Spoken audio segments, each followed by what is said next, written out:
I stared at my phone screen, the numbers blending together as fatigue clouded my vision. It was nearly midnight on a Wednesday, and I had just wrapped up reviewing the quarterly projections for the pharmaceutical distribution company where I worked as a logistics coordinator. The coffee in the cup beside my laptop had long gone cold, but I barely noticed. This had become my routine: late nights, early mornings, and an endless cycle of responsibilities that refused to let me rest. My apartment in Austin reflected that same pattern: neat but impersonal, practical yet soulless. The furniture came from a discount store, and the artwork on the walls was clearance bin decor from Home Goods. Everything about it felt temporary, as if I was still waiting for my real life to begin, even at 29, after years of living on my own since college. A text notification broke my thoughts. It was from my father. Family meeting this Saturday. Important. Be there at 2 p.m. I exhaled, setting the phone face down on the coffee table. Family meetings usually meant one of two things: someone needed money, or someone wanted to complain about not having enough. Since my father, Vincent, had retired early 3 years ago to spend his days golfing with friends, I had a strong feeling it was the first. Saturday came with the thick, sweltering heat Austin was known for. I drove across town to the old ranch-style house where I grew up. Modest, a bit worn, but still standing. My father had inherited it from his parents, so at least it was fully paid off. Small blessings. He was in his usual spot, sprawled across the leather recliner that had long molded to his shape. My stepmother, Vanessa, sat neatly on the sofa beside him, her manicured nails tapping lightly on her phone screen. She had married my father 5 years ago, 6 years after my mother passed away from cancer. I tried not to hold anything against her, but she didn't make it easy. There she is, my father said without standing up. Right on time. That's my Alyssa, always responsible. The word sounded like praise, but felt more like a reminder of duty. What's going on? I asked, staying near the doorway. My father glanced at Vanessa before clearing his throat. We wanted to talk to you about a family vacation. Something special. We found this amazing resort in Cancun, all-inclusive, beautiful beaches, everything you could want. Thought it'd be nice for us to spend some quality time together? My stomach tightened. That sounds nice, but things are hectic at work right now. We're rolling out a new inventory system, and you work too hard, Vanessa cut in, her tone sweet but patronizing. Honey, you need to relax a little. You're almost 30. Almost 30. The phrase hung heavy in the air, more accusation than observation. When were you thinking? I asked carefully. 3 weeks from now, my father replied. We already found the perfect dates. The resort has openings and flights are decent. Well, not cheap, but you know how it is. Something in his tone made my instincts flare. And how much are we talking about? He waved a hand, trying to sound casual. We want to do this right.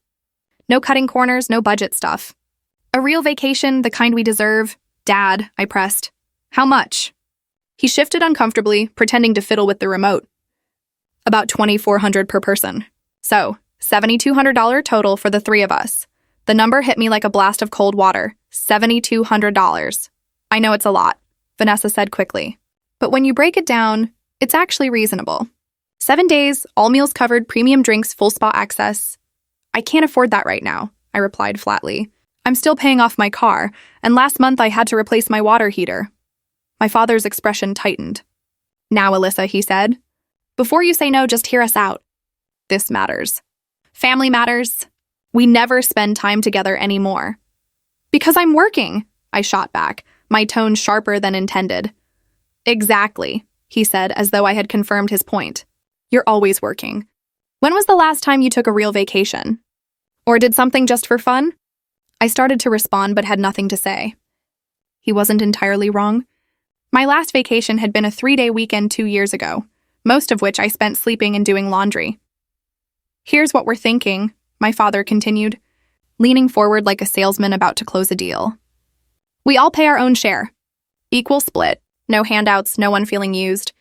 Everyone contributes. It's fair. Don't expect handouts this time, Vanessa added with a knowing smile. The comment struck me as strange, as though I had ever been the one asking for help, when it was usually the other way around. The discussion went on for another half hour, my father and Vanessa painting vivid images of poolside drinks and sunset dinners. Against my better judgment, I felt myself giving in. Maybe they were right. Maybe I did need a break. Maybe I was too rigid, too consumed by practicality. Just think about it, my father said as I stood to leave. But not too long, we have to book by Monday to lock in the rates. Driving home, I felt dazed. The numbers kept circling in my head. $7,200 was more than I could comfortably spare, but not impossible.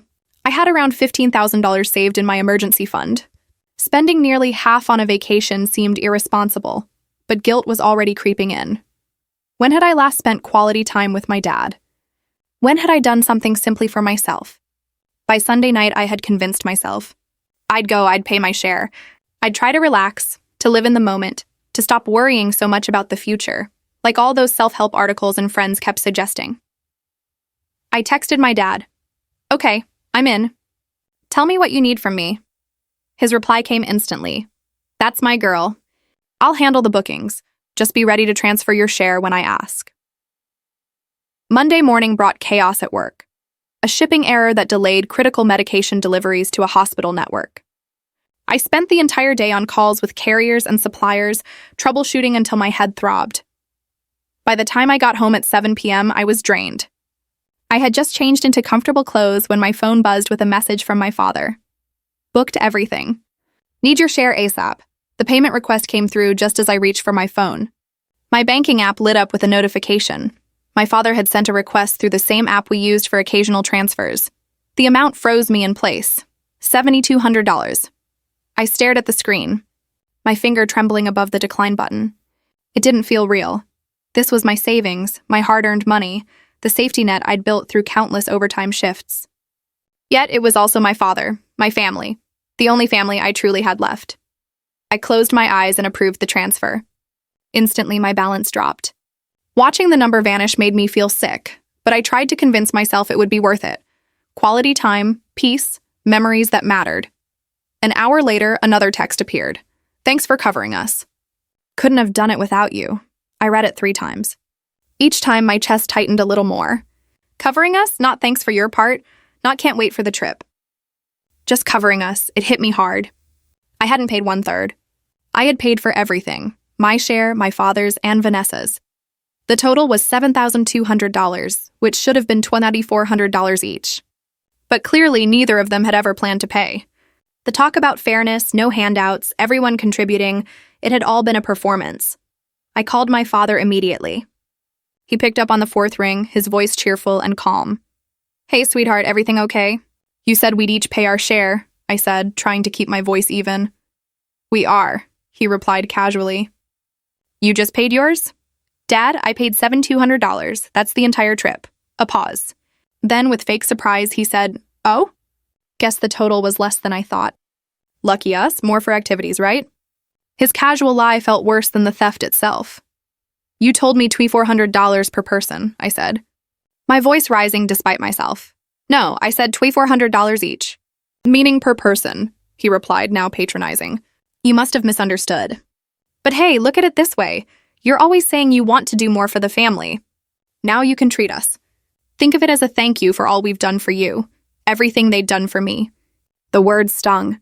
I wanted to shout, to remind him of every unpaid loan, every forgotten birthday, every broken promise. Instead, I just said, I want that money back. What money? You approved the payment, Alyssa. I didn't force you. You were generous. Don't make this unpleasant by demanding it back. That's not how family works. You lied to me, I said quietly. I didn't lie. You assumed. Not my problem if you didn't read carefully, he snapped, his tone turning cold. Look, the trip's booked and non-refundable. Either come with us and enjoy it or stay home and sulk. Your choice. He hung up before I could respond. I sat there, phone still against my ear, listening to the silence on the line. My whole body felt numb. This couldn't be real. My father had just stolen $7,000 from me and made me feel guilty for being upset. That night, I didn't sleep. I just stared at the ceiling, watching car headlights flicker across the room, trying to understand how family could feel so heartless. My mind kept replaying that conversation, trying to pinpoint the moment I could have stopped this. The warning signs had all been there, obvious now in hindsight. The insistence on equal payment, the sharp remark about no handouts, the rush to book everything immediately. They had executed their plan perfectly, and I had walked right into it. By Tuesday morning, I felt emotionally drained, just going through the motions at work. My colleague Jasmine noticed as soon as I arrived. "You look awful," she said matter-of-factly, placing a fresh cup of coffee on my desk. What happened? Jasmine was one of the few people at the office I truly trusted. 3 years older than me, she had a directness I respected and an uncanny ability to sense when something was wrong. We'd started at the company around the same time and bonded over late nights and impossible deadlines. I told her everything. As I spoke, her expression shifted from concern to disbelief, then to anger. "He stole from you," she said flatly when I finished. "I don't care what excuses he gave, and he lied and took your money." "He's my father," I replied weakly. "So what?" "That makes it worse, not better." She crossed her arms and leaned on my desk. "What are you going to do about it?" "What can I do? The payment's gone. The trip's booked. He made it clear he's not returning the money. Can't you dispute the charge with your bank?" I had already tried. The payment was authorized by me. The bank wouldn't reverse it unless I filed a fraud claim, and I didn't know if I could do that against my own father. Why not? It is fraud. I rubbed my temples as a headache formed behind my eyes. Because he's family. Because it would blow everything up. Because part of me keeps wondering if I somehow misunderstood, even though I know I didn't. Jasmine stayed silent for a while, watching me closely. "You know what hurts the most?" she finally said. "It's not even about the money, is it? It's about knowing he did it on purpose. He looked at you, his daughter, and saw someone he could manipulate." Her words hit harder than I expected. My throat tightened and my eyes burned with tears I refused to let fall. She was right. Losing the money was painful, but the betrayal went deeper. My father had preyed on my guilt, my sense of duty, and my fragile hope for a genuine family bond, and turned all of it against me. "I need to cancel that trip," I said suddenly, my decision solidifying. "I need to get that money back somehow." "Can you cancel the bookings?" Jasmine asked. I opened my laptop and began searching. My father had made all the arrangements, but maybe I could trace them. The resort, the airline. After 20 minutes of digging through travel sites, I found it. A luxury resort in Cancun matching his description. I called the resort first.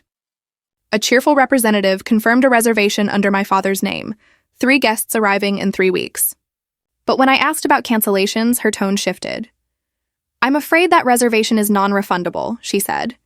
"It was booked through our premium package, discounted rates with fixed dates." "What if there's a medical emergency?" I asked. "In that case, we'd need medical documentation. A partial refund could be processed, minus a fee, but the credit would go to the name on the reservation." My father's name, of course. Next, I contacted the airline. The outcome was the same. Basic economy tickets, no refunds, no changes, no exceptions. My father had chosen the cheapest and most restrictive options possible, ensuring maximum benefit for himself and leaving me with no way out. He had planned everything perfectly. This wasn't an impulsive act or a moment of greed. It was a calculated theft. I immediately contacted my bank and spent nearly 45 minutes navigating their endless phone menus before finally reaching someone who could assist. I carefully explained the situation, that I had authorized a payment based on false pretenses. I told them the recipient had misrepresented what I was paying for. The representative was empathetic but firm. "If you approve the payment yourself, ma'am, we usually can't reverse it. However, you can file a dispute claim. We'll investigate and reach out to the other party." "How long does that take?" I asked. "Typically 30 to 45 days. If we find any proof of fraud, we can issue a chargeback. 30 to 45 days. The trip was in 3 weeks. Even if the bank ruled in my favor, the money would already be spent, funding a vacation I would not be attending. Still, I filed the claim. It was the only tangible step I could take, the only way to formally state that what had happened was wrong. That evening, my father called. I almost didn't pick up, but a stubborn part of me wanted to hear what he'd say. "The bank contacted me," he began without hesitation. "Really, Alyssa? You're filing fraud claims against your own father? You stole from me. I didn't steal anything. You gave me that money willingly. Now you're trying to ruin our vacation because you're regretting your decision. That's childish." His gaslighting was so blatant it was almost laughable. "You told me I was paying 1/3? I reminded him. "Instead, I covered the entire cost." "Semantics," he replied. "The point is, the money's gone, the trip's booked, and if you keep pushing this, You'll only damage our relationship for good. Is that what you want? For the first time, I truly considered that question. What did I want from this relationship? What had it ever given me besides guilt and disappointment? I want my money back, I said quietly. That's not happening, he replied coldly. So you have two choices.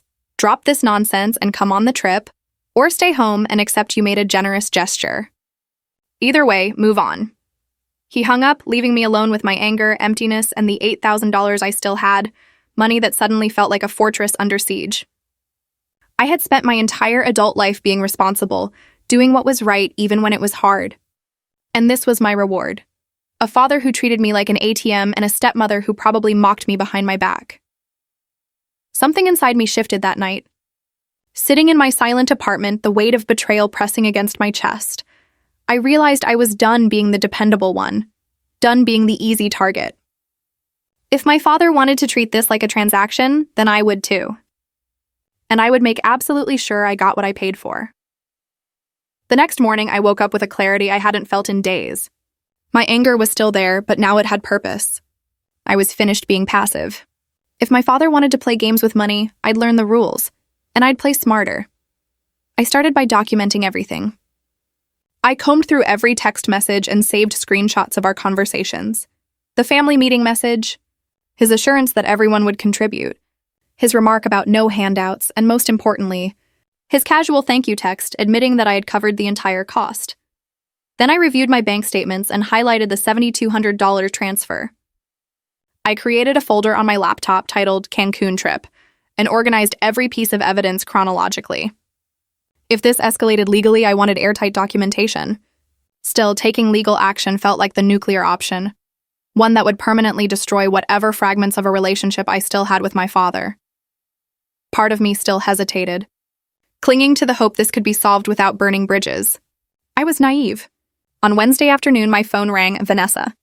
I almost ignored it, but curiosity won. Alyssa, honey, we need to talk, she began, her concern sounding forced. Your father told me about this little misunderstanding with the payment. There's no misunderstanding, I replied calmly. He lied to me about what I was paying for. Oh, sweetie, I think you're overreacting. Your father would never purposely deceive you. He loves you. We both do. She paused, and I could hear her changing tactics. Look, I know money's tight for you right now. Maybe we can work something out. How about we pay you back $1,000? That way you're not out as much and we can still enjoy the vacation together. $1,000 out of $7,200. I almost laughed at the nerve. I paid for the whole trip, I said. I want the full amount back. That's not realistic, is it? The bookings are made. The money's spent. We can't unspend it. Her voice took on a firmer edge. You need to be reasonable. 1,000 is generous. Most people wouldn't offer anything. Most people wouldn't steal from their family in the first place.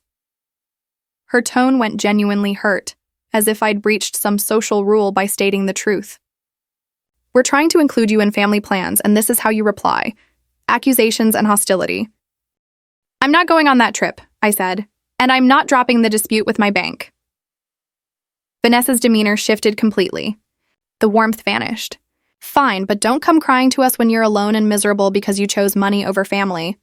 Your father has done everything for you, and this is how you repay him. You're ungrateful, Alyssa. You always have been. She hung up before I could answer, leaving me trembling with anger and an odd relief. The mask had fallen away. No more fake caring, just the raw contempt that probably existed all along. I called Jasmine right away and recounted the call. 1,000? She said in disbelief. They stole over $7,000 and offer 1,000 like it's a favor? She called Vanessa ungrateful. Of course she did. These people are classic manipulators, Alyssa.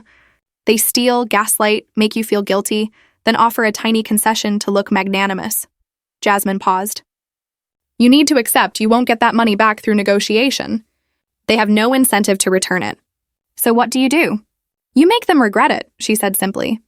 You find consequences that actually matter to them. I thought about that all day. What did my father care about? What would truly hurt him? Money was obvious, but I had no access to his accounts and no way to retrieve what he'd taken. His reputation mattered to him, the image of a successful retiree who had earned his comfort.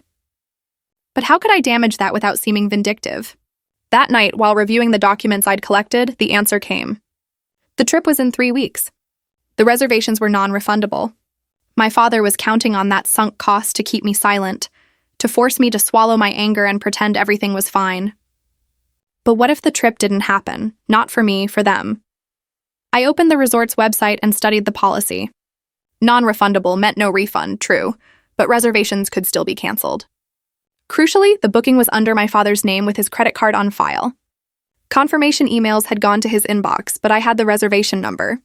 He'd forwarded it to me days earlier when he still needed me to believe we were all going. I sat with my laptop, cursor over the resort's customer service form. What I was contemplating might be illegal, certainly unethical. Was it worse than what he'd done to me? I closed the laptop without sending anything. I wasn't ready to cross that line. But knowing I could and having that leverage gave me a strange, missing sense of control. Thursday brought an unexpected turn. My father called, and this time his tone carried genuine worry. "The bank's not letting this go," he said. "They're asking for proof of what that payment was for. I need you to send them a statement saying it was a gift." But it wasn't a gift. "Please, Alyssa," he continued, "don't make this harder than it has to be. If the bank reverses the charge, the resort will bill my card, and I don't have that kind of cash right now." That admission caught me off guard. "You don't have $7,000? Not in liquid funds," he replied. "I'm not sitting on piles of money like you seem to think." He sighed heavily. "Look, I'm sorry if I misled you. That wasn't my intention. But what's done is done. Help me out. Tell the bank it was a gift. I'll pay you back slowly, maybe $100 a month." I did the math. At that rate, it would take 6 years to repay. And I knew after a few months, those payments would stop. I'd be left with nothing but broken promises. "No," I said firmly. "I'm not lying to the bank for you. You'll have to deal with your own choices." His voice turned cold. "You're really going to destroy our relationship over money?" "No," I replied quietly. "You already did that. You just expected me not to notice." I hung up before he could answer. My hands trembled, but my resolve held steady. Something irreversible had changed. I was no longer the obedient daughter, no longer someone he could guilt into compliance. By Friday afternoon, an email arrived from the bank. They had completed their preliminary review and concluded that although the transaction was authorized, there were signs of misrepresentation. They would proceed with a formal chargeback, meaning my father's card would now carry the $7,000 charge. I read the message 3 times, feeling a mix of relief and unease. It was real now. The bank had sided with me, and my father would face the financial fallout. Within an hour, my phone lit up with calls and texts, from my father, from Vanessa, even from Aunt Lauren, who I hadn't spoken to in over a year. I ignored them all and took a long walk around my neighborhood, trying to process everything. The afternoon heat pressed down, but I barely felt it. My mind was already racing ahead, wondering what my father's next move would be. When I returned home, his voicemail waited, angry and predictable. "You've crossed the line, Alyssa. The bank's charging me $7,000 I don't have. My card's going to max out. Do you realize what you've done? You're ruining my credit, my stability, all because you couldn't let this go. I hope this was worth losing your family." Vanessa's message followed, sharp and cruel. "Your father's having chest pains from the stress you're causing. If something happens to him, it's your fault. I hope you can live with that." The guilt hit instantly, just as they intended. What if he really was sick? Was I taking this too far? But then I remembered his dismissive tone, the way Vanessa called me ungrateful, and how they had both orchestrated this situation. I called Jasmine, desperate for perspective. After I explained, she didn't hesitate. "They're manipulating you again," she said. "The chest pains, the credit issues, all of it. It's another tactic to make you feel guilty for their mistakes. He created this, Alyssa. The bank agreed with you. That says everything. She was right. Still, guilt is a hard habit to break. I'd spent years trying to be the good daughter, always maintaining peace, always fixing problems that weren't mine to solve. Then came Saturday morning, and another surprise. My father showed up at my apartment. I saw his car pull into the parking lot and hesitated, debating whether to answer the door. But confrontation felt inevitable, and I preferred it on my ground, not his. When I opened the door, he looked tired, older than I remembered. For a second, pity flickered through me. Then I remembered why he was there. "Can I come in?" he asked quietly. I stepped aside and let him in. He stood uncomfortably in my small living room, glancing around at the modest furniture and bare walls as if noticing them for the first time. "You've never really invited me over," he said. "I didn't realize how small this place is." "It's what I can afford," I replied evenly. He nodded, avoiding eye contact. "Look, I came to apologize," he began. "I handled things badly. I should have been clearer about the payment setup. I should have communicated better." It was the closest thing to an admission of guilt I had ever heard from him, but still not quite enough. He was apologizing for poor communication, not for deception. For a mistake, not a betrayal. "You lied to me," I said. "You deliberately created a situation where I'd end up paying for your vacation, thinking I was paying for mine." "I didn't think of it that way," he protested. "I just thought, maybe you wouldn't mind helping out. You make good money, no kids, no big expenses." It seemed reasonable. It seemed reasonable to steal from me because I don't have children? He winced at the word steal but didn't argue. "The bank's going to charge my card. $7,000. I don't have that kind of money, Dad. My credit card's already maxed out. This will push me over the limit.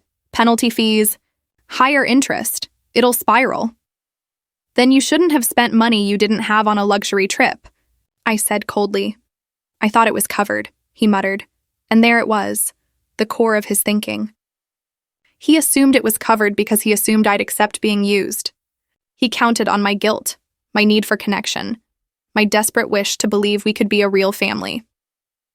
"I want you to understand something," I said, keeping my voice steady, though anger burned inside me. "What you did wasn't just about money. You looked at your own daughter and decided she was someone you could manipulate. You bet that I'd care more about keeping peace than protecting my dignity or security. And you know what? You almost won. I almost let it go because standing up for myself felt too exhausting. Too much like giving up on the idea of having a family." "We are a real family," he said weakly. "No, we're not. Real families don't con each other. Real families don't steal and then get offended when they're caught." I walked to the door and opened it. "You should leave." He hesitated, debating whether to argue, then stepped toward the doorway. "If you go through with this chargeback, I can't afford the trip. Vanessa and I were really looking forward to it. It was supposed to be special." "Then you shouldn't have built it on stolen money," I said, closing the door in his face. Through the window, I watched him walk to his car, shoulders slumped. I thought I might feel victorious, but all I felt was drained. The following week passed quietly. The bank completed the chargeback and $7,200 reappeared in my account. I stared at the balance, caught between relief and emptiness. I had won. Technically, I had my money back, but now my father's card was charged, and he genuinely couldn't afford it. The resort reservation was still active, non-refundable yet now unusable for him. That Sunday, I spent hours researching travel policies and credit card protections. What I discovered was surprising. Many cards offered trip cancellation coverage, especially for expensive bookings. If my father had used the right card and a valid reason, he might recover some of the money. But something else caught my attention: resort transfer policies. While non-refundable, reservations could often be transferred to another guest for a small administrative fee. The resort didn't care who stayed, as long as someone did. An idea began to form, bold, perhaps a little vindictive, but deeply satisfying in a way I hadn't felt in weeks. On Monday morning, I called the resort. I explained that I was one of the guests listed on a reservation, but due to a family emergency, the original travelers could no longer make the trip. I asked about their transfer policy. "The reservation can be transferred to other guests for a $200 fee," the representative explained. "However, the original cardholder must authorize the transfer." "What if the cardholder isn't available?" I asked. "In that case," she said politely, "we wouldn't be able to process the transfer without written consent." I thanked her and hung up, as an idea began forming clearly in my mind. I couldn't transfer the booking myself, but I could ensure my father couldn't use it either. That evening, I composed an email to the resort, pretending to be my father. I explained that due to unexpected circumstances, he needed to cancel the reservation immediately. I apologized for the inconvenience and confirmed that he understood the cancellation was non-refundable. My finger hovered over the send button for a long moment. I knew pressing it would cross a line I couldn't undo. This was deception, impersonation, possibly even a crime. But my father had deceived me first. He had taken my money deliberately and without guilt. Even when confronted with the consequences, he never apologized or tried to make amends. I pressed send. Within minutes, a confirmation email arrived. The reservation was canceled, non-refundable, and the rooms were released to new guests. I felt both powerful and uneasy at the same time.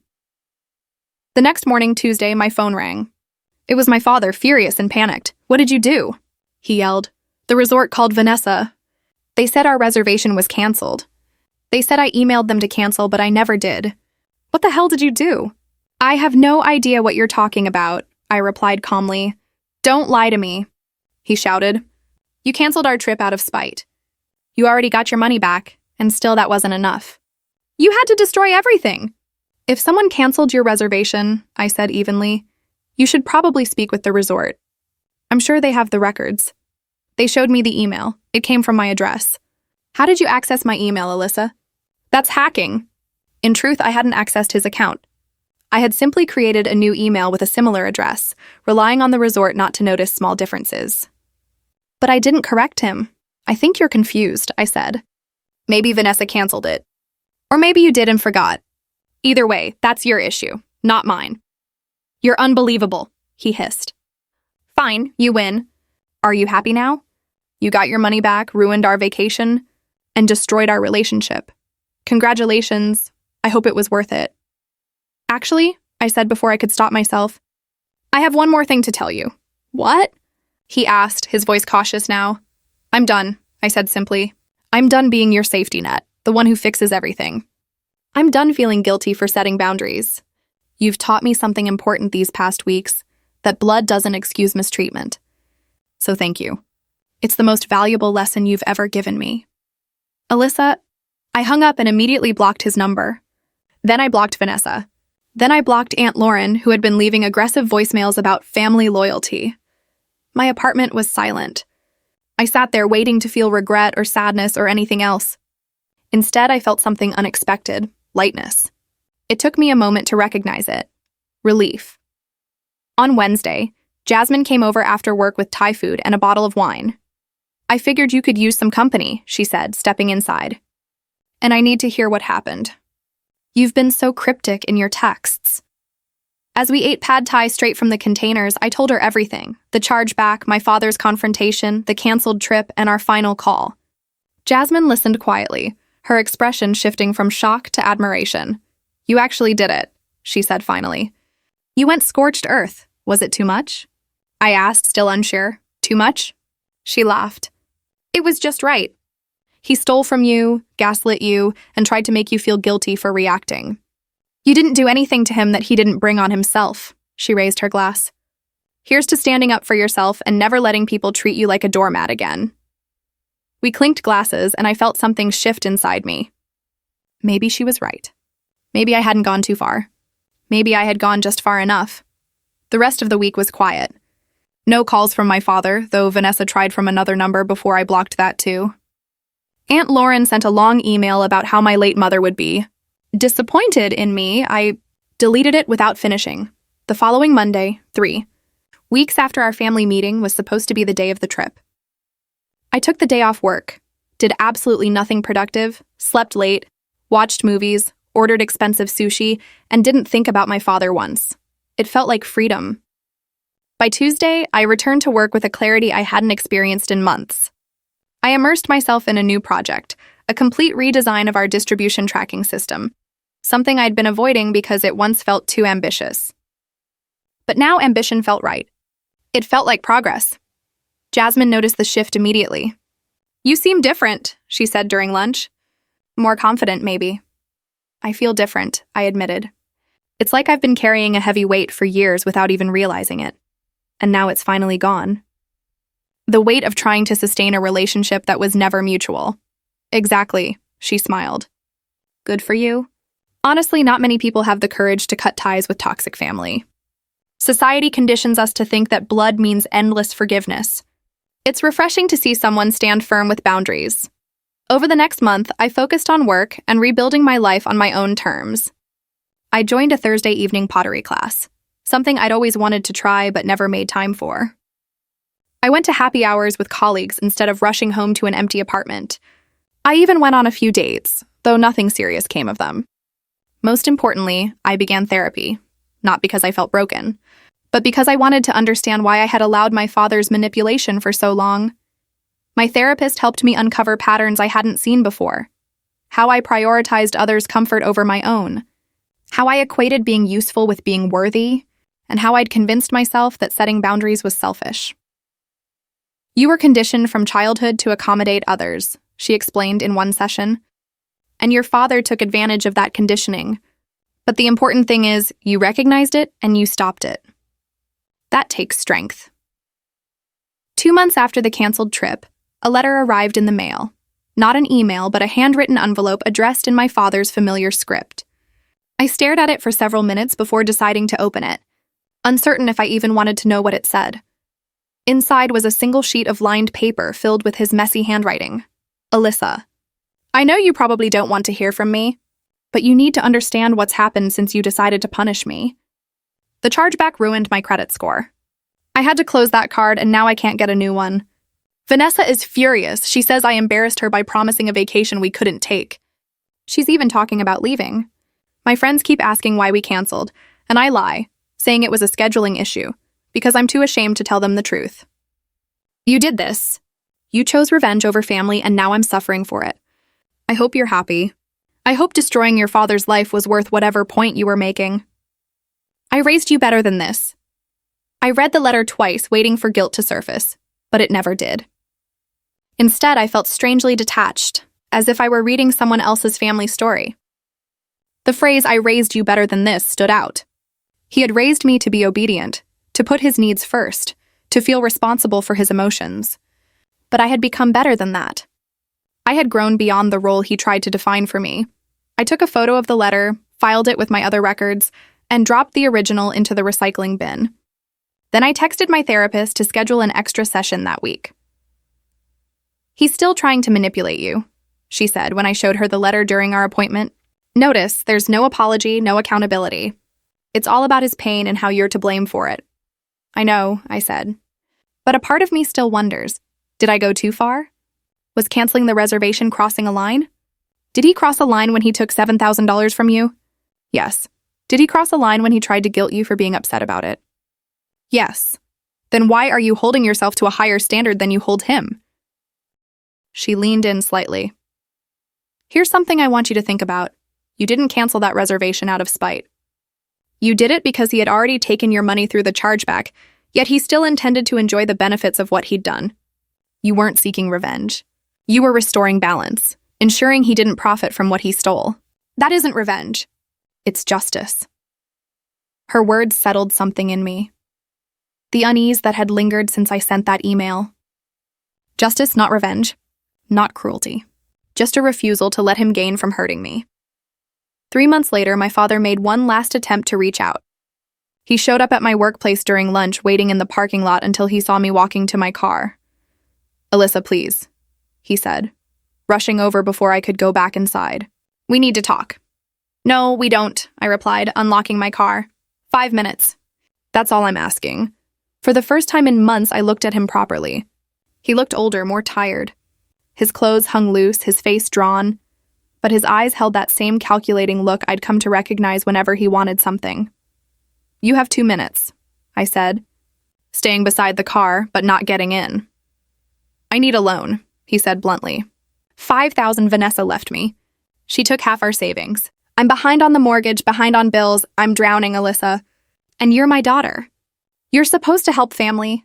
The audacity left me speechless. After everything, the theft, the manipulation, the guilt trips, he was asking me for more money. No, I said simply. I'll pay you back. I swear, with interest. Whatever you want. No, Alyssa, please. I'm desperate. I might lose the house. Don't you care? That's your childhood home. That house was inherited free and clear, I pointed out. You're losing it because of your own decisions, not mine. This is your fault, he said, anger rising. If you hadn't filed that chargeback, If you hadn't canceled the trip, none of this would have happened. Vanessa would still be here. My credit would be fine. You ruined my life because you couldn't let go of a grudge. I enforced consequences, I said evenly. There's a difference. And I'm not giving you a cent, not $5,000, not $500, not even $5. You have two choices. Accept that our relationship is over and leave me alone, or keep showing up until I file a restraining order. Your call. His face turned red. You're just like your mother. Cold, unforgiving. She could hold a grudge forever, too. The mention of my mother, who had been kind to a fault, who endured his selfishness until cancer took her, made something in me snap. Do not talk about her, I said, my voice low and sharp. You don't get to use her memory against me. She'd be ashamed of what you've become. Actually, she probably always knew who you were. She just loved you anyway. I don't have to. I got into my car and locked the doors. He stood there, staring through the window, hurt, maybe angry, or maybe realizing he no longer had any control over me. I drove away without looking back. That night, I called Jasmine and told her what happened. He asked you for money? She said, shocked. After everything? $5,000 to save the house he's losing because of his own irresponsibility? Please tell me you said no. I did, I said. And I told him we're done. Completely done. I think he finally believes it. Good, Jasmine replied with steady confidence. You know what? We should celebrate. Not because your dad is struggling, that's unfortunate, but because you stayed firm. You didn't let him guilt trip or manipulate you. That's real progress, Alyssa. It doesn't feel like something to celebrate, I admitted. It just feels like something that had to be done. That's exactly why it deserves recognition, Jasmine insisted. You made a tough choice because it was right, not because it was easy or felt good. That's true strength. 4 months after the initial incident, an unexpected email appeared in my inbox, from Vanessa. The subject line read, "You should know the truth."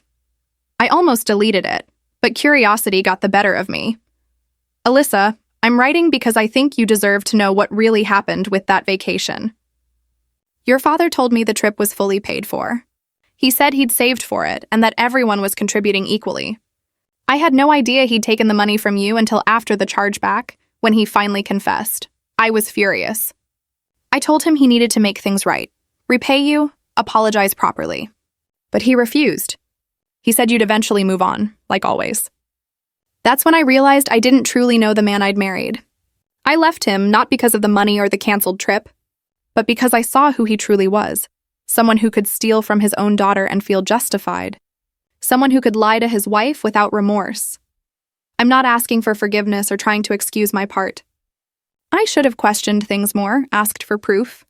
I just want you to know I didn't know, and I'm sorry. For what it's worth, you did the right thing by standing up to him. I only wish I had been strong enough to do it sooner. I read the email 3 times, letting the reality sink in. Vanessa hadn't been an accomplice. She had been deceived too. Another victim of my father's manipulation, caught in his web of lies. Part of me wanted to reply, to acknowledge her apology, maybe even find some closure together. But a stronger part of me knew she belonged to a chapter I'd already ended. Reopening that door would only disrupt the peace I had worked so hard to build. I moved her email into a folder titled Closure and left it unanswered. Work became my new source of fulfillment. The distribution tracking system I had redesigned was performing exceptionally well. One afternoon, my supervisor called me into her office. Corporate has noticed your work on the tracking project, she said with a proud smile. They're planning to roll it out across all regional branches, and they want you to lead the implementation. Seriously? I asked, trying to hide my surprise. In that moment, I felt an overwhelming sense of pride, one that had nothing to do with anyone else's approval. This was mine. I had earned it. The offer came with a promotion to senior logistics coordinator and a 20% salary increase. It meant more travel and collaboration with teams across the country. A major shift, but one I felt ready for. I accepted immediately. The promotion felt like validation that I had made the right choice, to prioritize myself and invest in my growth instead of constantly managing my father's crises. That evening, I called Jasmine to share the news. That's amazing, she said. See what happens when you stop letting toxic people drain your energy? You finally have space to thrive, she was right. For years, I had been operating below my potential, always distracted by family emergencies, always saving time and money just in case my father needed something. Once that constant drain was gone, I flourished. 5 months later, I heard from a mutual acquaintance that my father had sold the house, not through foreclosure, but a regular sale. He'd moved into a small apartment across town and started a part-time job at a hardware store. The news should have made me feel something. Sympathy, vindication, maybe satisfaction. But I felt nothing. He was simply someone who used to be part of my life and no longer was. Meanwhile, my pottery class had turned into a genuine hobby. I was terrible at it. My bowls were uneven, my vases crooked, but I loved it anyway. There was something calming about shaping clay, about creating something with no purpose beyond existing. One Thursday, while struggling with a stubborn lump that refused to center on the wheel, the instructor came over. "You're fighting it," she said gently. "Stop trying to force it. Work with the clay, not against it." Her words hit deeper than pottery. I had spent so much of my life fighting reality, trying to mold my father into someone he wasn't, trying to shape our relationship into something it could never be. Working with the clay meant accepting its nature, its flaws, its limits. Maybe that's what I had finally done with him. I had stopped forcing him to change and simply accepted who he was: selfish, manipulative, and incapable of putting my well-being before his desires. And in that acceptance, I found freedom. 6 months after it all began, I was sitting in my apartment one Saturday morning when my phone rang from an unknown number. I almost ignored it, but curiosity won. "Alyssa, it's Aunt Lauren. I had forgotten I'd blocked her." Apparently, she was calling from another line. "What do you want?" I asked, ready to hang up. "I wanted to apologize," she said quickly, afraid I'd end the call. "I've been talking to Vanessa. She told me what really happened during that vacation. I'd only heard your father's side and believed him. I said awful things to you, and I'm sorry. You were right to stand up for yourself. He's my brother, and I love him, but he was wrong. You didn't deserve that." The apology stunned me. Of everyone in my father's circle, Aunt Lauren had been the most vocal critic. Hearing her admit she'd been wrong felt surreal. "Thank you," I said quietly. "I appreciate that," she hesitated. "Do you think we could have coffee sometime? I'd like a relationship with you that's separate from your father. You're my niece. I don't want to lose you because of his mistakes." I thought about it. Aunt Lauren had been manipulated too. Fed a distorted story meant to make me look cruel. She believed her brother because why wouldn't she? But when faced with the truth, she owned her mistake. "Maybe," I said. "Let me think about it." "That's fair," she replied. "Take your time. I just wanted you to know I'm here if you ever want to talk." After hanging up, I sat with the idea of rebuilding that relationship. It felt different from my dynamic with my father. Lauren had hurt me, yes, but she hadn't betrayed me. She'd been wrong, but her apology was genuine. Maybe there was room for forgiveness, but I didn't need to decide right away. That was one of the gifts I'd gained through all of this: permission to take my time, to put my readiness before anyone else's expectations. 7 months after the theft, I took my first real vacation, not a family obligation or guilt-driven trip, but something just for me. I flew to Seattle for a long weekend, stayed at a cozy boutique hotel, ate at restaurants I chose, and spent hours wandering through Pike Place Market and nearby streets. On the last day of the trip, I sat on a bench overlooking Puget Sound, watching ferries glide across the gray water. My phone buzzed with a work email, but I ignored it. For the first time in my adult life, I was truly present. No thoughts of tasks left undone, people to help, or crises waiting back home. My thoughts drifted briefly to my father, but without pain. I wondered if he was doing better, if he'd learned anything from losing Vanessa and nearly losing his home. Yet the thought felt distant, like wondering about a stranger's life after a fleeting encounter. He wasn't my responsibility anymore. Truthfully, he never had been. I had only believed he was for so long that it started to feel real. Letting go of that illusion was both the hardest and most freeing thing I'd ever done. When I returned to Austin, I met Aunt Lauren for coffee at a small cafe near my apartment. It was neutral ground, with an easy exit if things went wrong, but they didn't. We talked for 2 hours, cautiously at first, then with growing honesty. She opened up about her own complicated relationship with my father, the money he borrowed and never repaid, the promises he broke. "I enabled him too," she admitted. I told myself I was helping family, but really, I was just making it easier for him to avoid responsibility. When you stood up to him, it made me reflect on my own behavior. I've been in therapy for a few months now. Therapy's been helping me too, I said, feeling a connection build between us. It's tough but worth it. We agreed to stay in touch, to rebuild something new, something not defined by my father's dysfunction. It felt like reclaiming a piece of family I hadn't realized could exist independently. 8 months later, I earned another promotion, this time to regional logistics manager. The new position came with an office, a significant raise, and genuine respect from colleagues. I celebrated by taking myself to an upscale steakhouse and ordering the most extravagant meal on the menu. No guilt, no one to share the bill with, just me, acknowledging my own success in a way I never had before. 9 months after the theft, my father reached out again. He sent a letter to my workplace, likely because he no longer had my address after I'd moved into a better apartment in a nicer neighborhood. Alyssa, I'm not writing to ask for anything. I just want you to know I understand now. I know what I did was wrong. I understand why you did what you did. I know I destroyed our relationship through my own selfishness. I'm working with a financial counselor now, trying to fix my life. I'm not asking for forgiveness or for a second chance. I just wanted you to know I'm trying to change and that you were right to hold me accountable. I'm sorry for everything. I'm sorry for being the kind of father who made you choose between self-respect and family. You deserved better. You always did. You don't need to reply. I just needed to say this. I read the letter in my car during lunch break, sitting in my reserved parking spot with my new title displayed on the sign. The apology felt sincere, free of excuses or hidden requests, but it had come too late. I had already done the hard work of moving on without it. I took a photo of the letter, filed it with the others, and dropped the original in a public trash bin on my way back to the office. Maybe someday I'd be ready for some kind of relationship with my father again, but not today. Maybe not tomorrow either, and that was okay.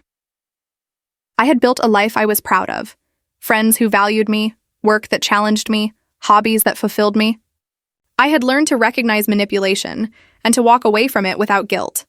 I'd learned that setting boundaries wasn't selfish, that protecting myself wasn't cruel, and that choosing my well-being over someone else's comfort was not only valid, but necessary.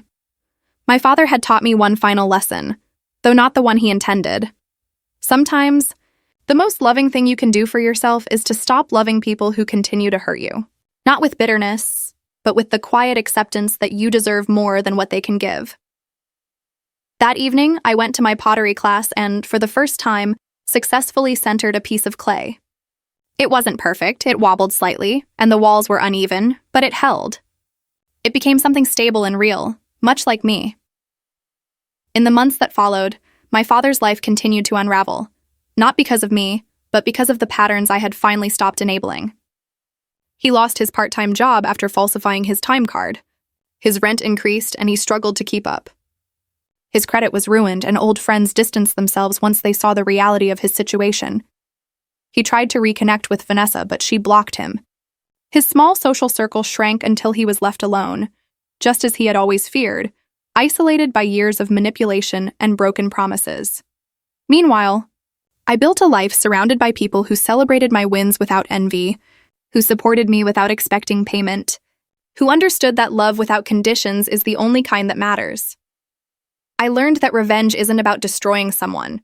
It's about refusing to be destroyed yourself. And sometimes, the best revenge is simply living well and leaving those who hurt you to face the consequences of their own choices, without your help, without your rescue, and without your presence in their chaos.